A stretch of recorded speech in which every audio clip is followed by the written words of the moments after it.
Alright, this is a short story that I wrote. It's called Escape. She closed the door behind her and locked it as fast as her little shaking hands could go. The lights were already off. She quickly scooted back into the corner of the classroom, clutching her gun. An alarm went off in the facility, and a voice came over the loudspeakers. Warning. All staff on site, please be careful. Due to a facility breach, test subjects have escaped. Please make your way to the safe hidden location rooms and stay silent. Be advised, they are armed. She had her hand over her mouth, and her name tag fell to the floor facing up towards her. It read, Sierra. Sierra had tears running down her face as she could hear across the hall the yelling, the thrashing, and the violence. Look, she separated herself from the facility for her own safety, and now she can hide and be alive for a while, but at the cost of hearing her friends suffer and be hunted down like deer. Her newest friend, the friend that she had the most in common with, that she liked the most, was being held down so they could shoot him clean in the head. There was gunfire, but only a few shots down the hall. Whoever went in the room down the hall is probably dead, or or possibly got the best of the guard. Sierra scooted back under the table in her position. She quietly popped the clip out of her gun and counted the bullets. She had 15. 15 bullets is all she has in her favor of escaping alive. Sierra heard a pill bottle drop to the floor and spill. Sierra turned around as quickly and as quietly as possible as she could. She shined the flashlight at the iron station from where the sound came from. Underneath, tucked in the corner, was a small female scientist fumbling with her hands to open a pill bottle. Psst, hey, can you help me get out of here, please? Sierra stopped talking. She noticed the bottle in the scientist's hands was a suicide bottle. They were always instructed to have a bottle of suicide pills on hand in case things went the wrong way. They could always just take one and be out within the blink of an eye. Sierra pointed the gun at the scientist. Wait, don't take that pill. I'm one of the good ones, I swear, please. Look, just slide the bottle over here and let's work together. Please don't make me shoot you, Sierra said as she pointed the gun at the scientist and turned off the safety, causing it to go click. Go on, slide him over here, or I'll give you a painful death. And trust me, those pills are a worse death than dying from a gunshot-inflicted wound, Sierra said. The scientist slid the bottle over. Sierra cocked her gun and pointed at the scientist. Now tell me your name, Sierra said quietly. It's Emily, she said as she sighed. Okay, look, we're running out of time here. Look, Emily, I know you have a key card, and I know you know the access codes to leave this place. Hell, you come in and out every day, Sierra said. I just need your help, that's all, Sierra said. Emily took off her lab coat and slid it across the floor to Sierra. Emily got up and got a black screen chemical mask, but it looked more like a welding mask, but Sierra didn't care. As long as it could get her past the guards and all that crap and out the door, she was happy about it. She'd be fine with it. Anyways, alright. Sierra put the lab coat on and the welding mask and started to make her way to the door until a team of SWAT members rushed past, all in sync. Emily pulled Sierra back from the door by the collar of her shirt. Emily asked Sierra if she could have Emily's keys. Emily opened a big metal closet, a storage chemical closet. Emily took out some chemicals and started mixing them. She handed Sierra a gas tank backpack and a breathing filter. Emily poured the chemicals into the tank. Sorry, something just popped up on my screen. Fucking warranty. Get the fuck off my screen, trash. Anyways. Give me my jacket, Emily said. But I needed to escape, Sierra replied. Emily tossed Sierra a hazmat suit, but the facial screen was covered up. Sierra quickly put the hazmat suit on. She quickly put the hazmat suit on, and Emily handed Sierra a chemical transport case with the biohazard symbol on it.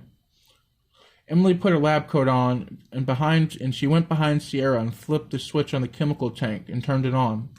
It was silent, but it had a little bit of a vibration. It reminded Sierra of her old home life, the woman that she used to be.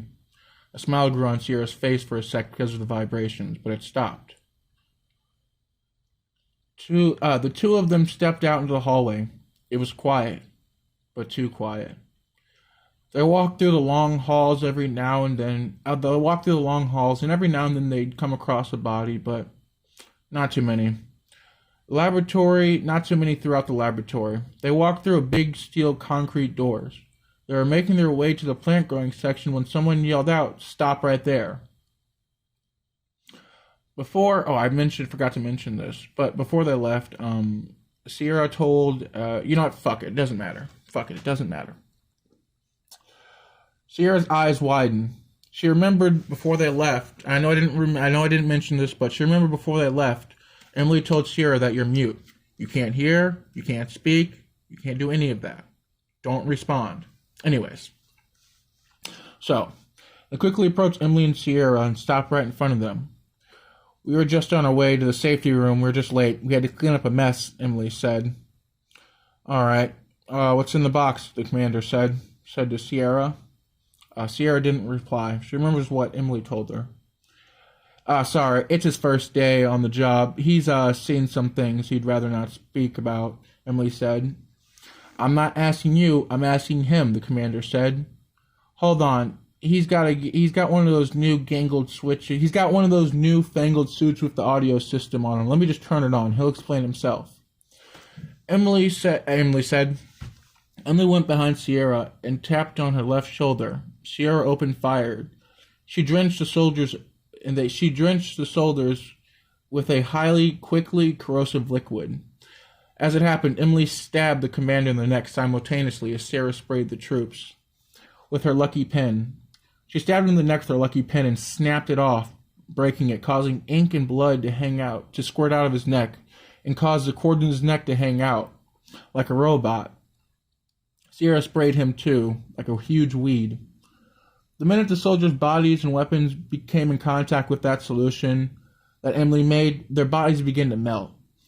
Emily and Sierra backed away as to not let the bodies come in contact with them, or the mixture. Alright, anyways. The bodies, they didn't want the bodies to come in contact with them, or the mixtures of the half-melted flesh and metal. The two of them jumped over the puddle of the mess, and they ran down the hallway. "Why did you kill them?" Emily asked. "I ain't dying to what's in the box." And you gave me the signal anyway," Sierra said. "That wasn't a signal. In fact, we never talked about one, I don't think." It doesn't matter. See, I fucked that up. It doesn't matter. Anyways. In front of them stood a heavy big door. As I was writing this, I kind of fucked up some of the lines.